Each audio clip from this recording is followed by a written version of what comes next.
to Cougar TV. And please stand up for the Pledge of Allegiance.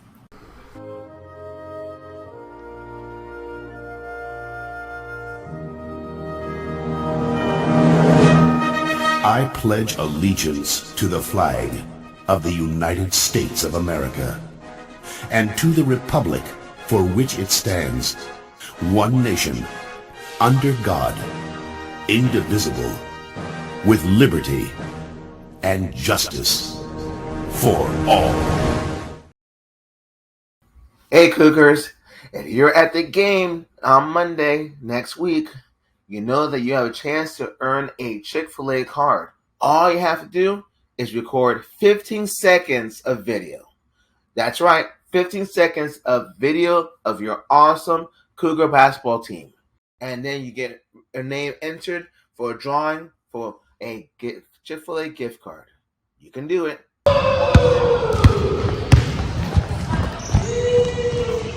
Make sure you come and support on Monday.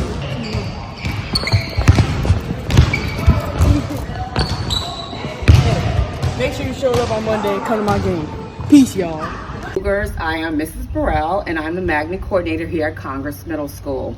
I need your information if you want to be in digital video or digital graphics or pre-engineering or pre-medical. Please see me today. Thank you. My name is Maritza, and today we're going to be interviewing one of Mr. Wilson's graphic design 3 kids. Here we with Nevaeh. What do you like about Mr. Wilson's class? I enjoy the atmosphere and the way he teaches. Why did you choose to be in graphic design? Because I like art and I knew it had something to do with art. What was your favorite project that you've done and why? I enjoyed animation because we get to be creative in our own way and we get to see our work in progress over time and eventually how it can turn out into a cartoon or something. What is your favorite software to use? Procreate. Thank you.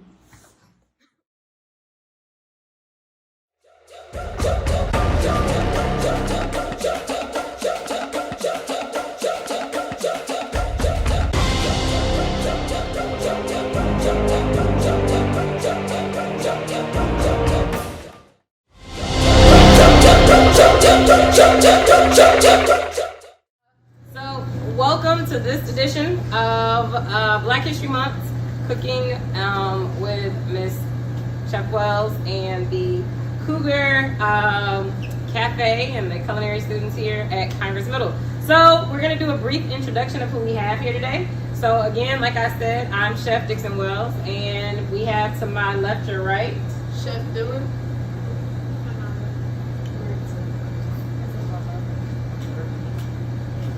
Andy. All right, sounds good. So I don't know if we heard everybody, but there's Andy, Berkeley, Isabella, Mertzi, Marissa, Juvenile, and Dylan. All right, so today we're going to make 2 variations of macaroni and cheese.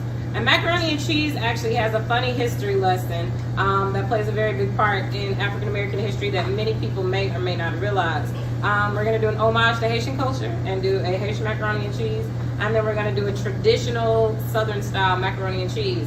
But the history lesson that you all get to learn today is that macaroni is a dish that helped to free slaves.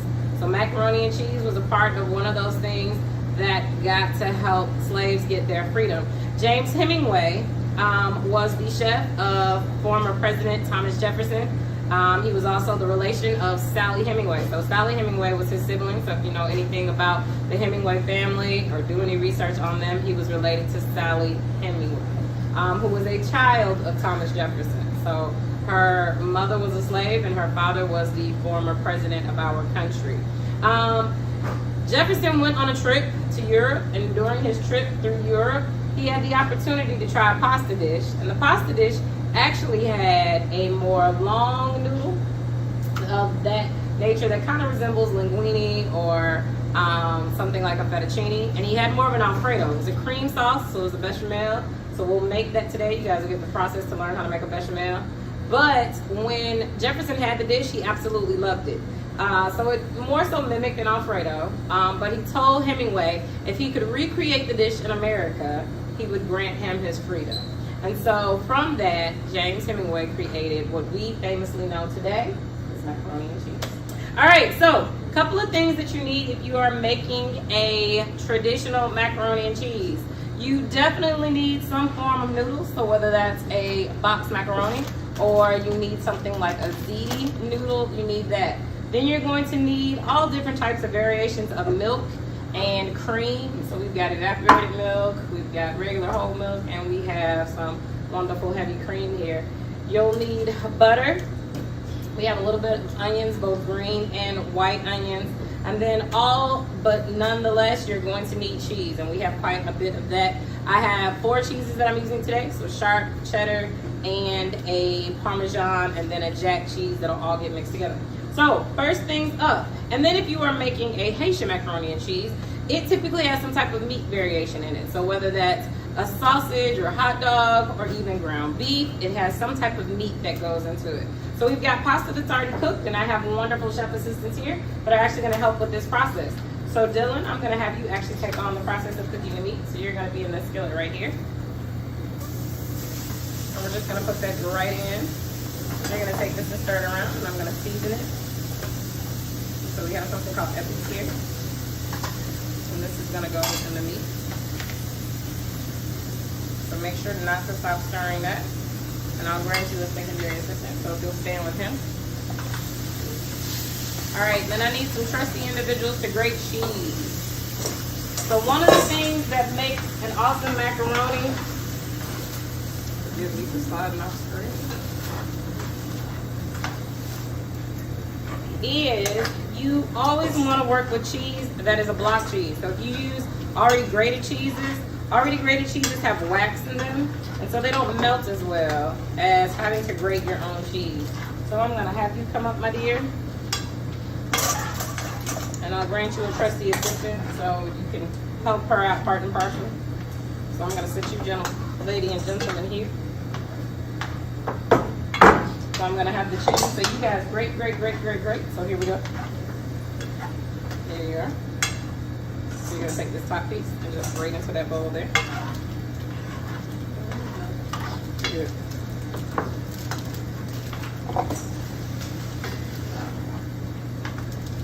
And then, okay, so you can help him out here. So you get the chopping onions. Oh no. Everybody always says that they tear up. But the trick with it is, as long as the onions have been properly refrigerated beforehand, you typically won't fry. All right, so we got quite a bit of cheese, so keep on straightening.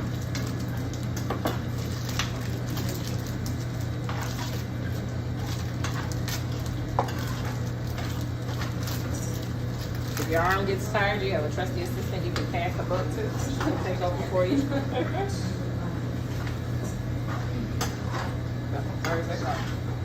All right, we'll come here. All right, and so the easiest way to cut onions is you're just gonna slice them like so, and then just come along just like that. All right, so here, cut that piece up for me. All right, so I'm gonna have you start on our bechamel sauce here. Now I'll help her with the bechamel. So bechamel is the process of a butter floured mixture that you add to milk. So this back pot here has water in it, and then there's butter. So I'm gonna have you take this spatula, and you're just gonna stir it right back here. This back pot. So I have copper potty noodles, which are a variation of a macaroni, and they're a little bit curlier, and I've already cooked these off. And so I'm gonna add these to these 2 bowls here.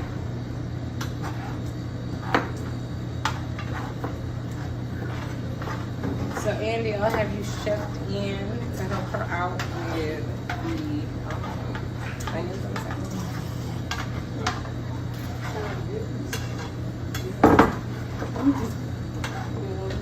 I was looking on the ground beef. All ready?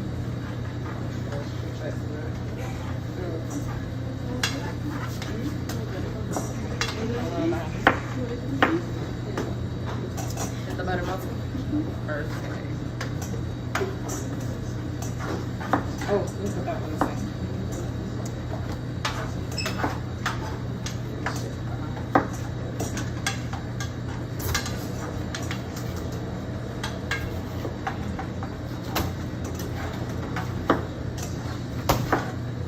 So the making of an excellent bechamel is basically the combination of butter and flour. So I'm actually going to trade you this one.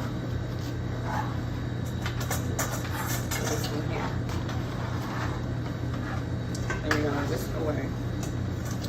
And when it comes to making pasta, you always want to make sure that you start with a pot of boiling water. So like I said, we already have our pasta cooked here.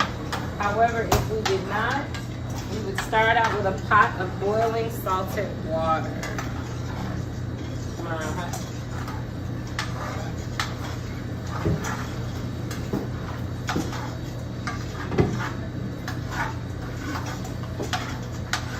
Excellent, excellent, excellent. So we're gonna take our first set of noodles, and this is for our Haitian mac, and we're just gonna add these in here. It keeps starting up. And then I'm gonna take part of these beautiful onions that have been cut here. Go ahead, you can. We're gonna add those in there. All right, Mr. Andy, I'm gonna have you cut the scallion here. So we're gonna cut these green onions. So you're just gonna take them and cut straight down the side, just like that, sir. All right. You wanna let it sit on the All right, make sure you stir it all the way in. So we can trade out the spoon.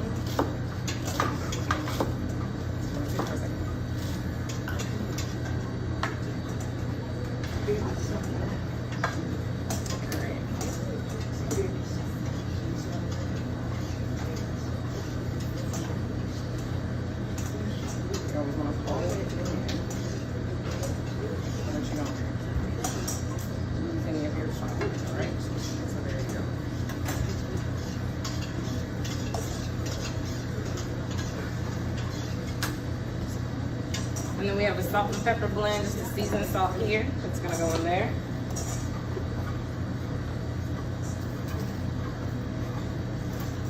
And everybody feel free to take a team of the cheese, because there's quite a bit of cheese. So here we're going to, how you look at there? Perfect.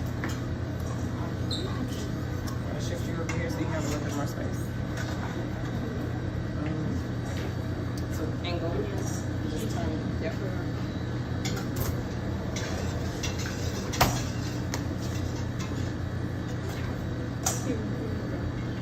And so the base of mixing flour and butter creates what's known as a roux. And when you have a roux, it's a thickening agent. So when you add any liquid to it, it's going to help it to remain nice and together and congeal. All right, so to this here, we're gonna add evaporated milk.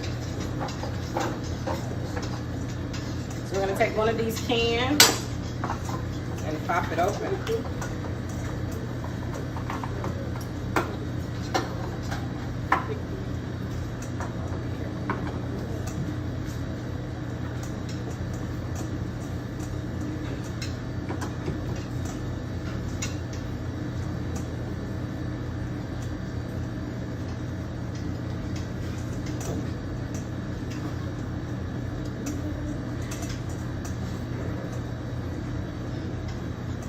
Ah, that's coming together real good. Excellent.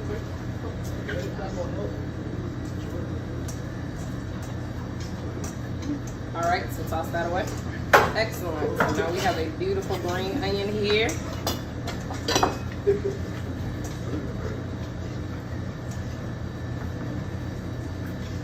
I'm gonna add that in there. All right. So one of the things you always have to do when you're whisking is make sure you whisk vigorously, because as you do, it's very easy for your mixture to slightly begin to come together and congeal. So you want to make sure to keep it from getting lumpy. All right. So now I'm going to add just some milk to it. Stir, stir, stir, stir, stir.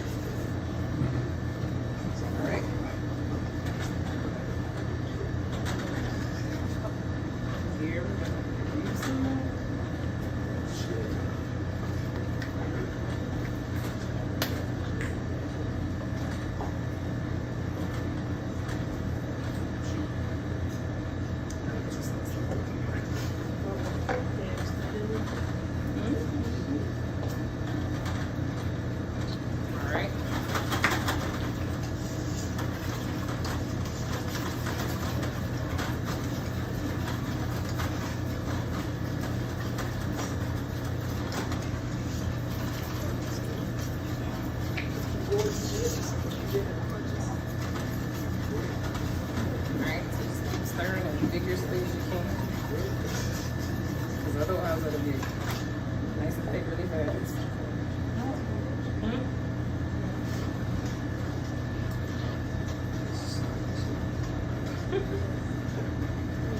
Alrighty. So we're gonna take some of this, but you guys can go ahead and keep shredding, keep shredding, keep shredding. We're gonna add some cheese in here. We're gonna add cheese into here. So we will help you guys out here.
Alright, so Dylan, yours looks good. You can go ahead and probably turn off your skillet.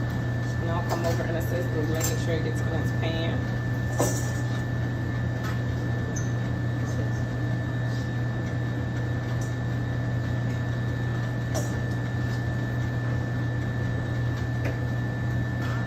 You always want to make sure whenever you do anything that's a baked casserole type dish that you spray down your pans with a nice non-stick baking spray, because cheeses and other things that have milk components and sugars in them tend to stick a little bit when they bake in the oven. So having something to help it easy release from the pan is key. All right, this last bit of grated cheese is actually not going to go inside. It's actually going to go on the top of it. So we're going to finish them off and bake them in the oven.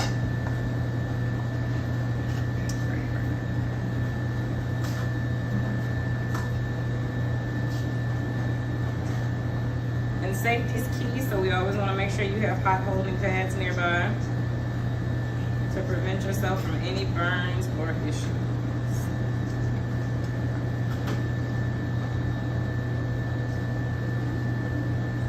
All right, and we have that first pan here.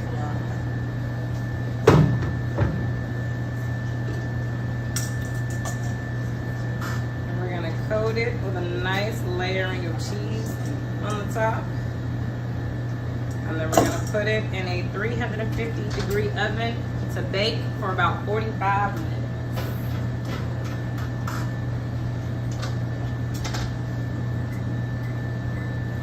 All right, let's take a picture. This is perfect. Yeah.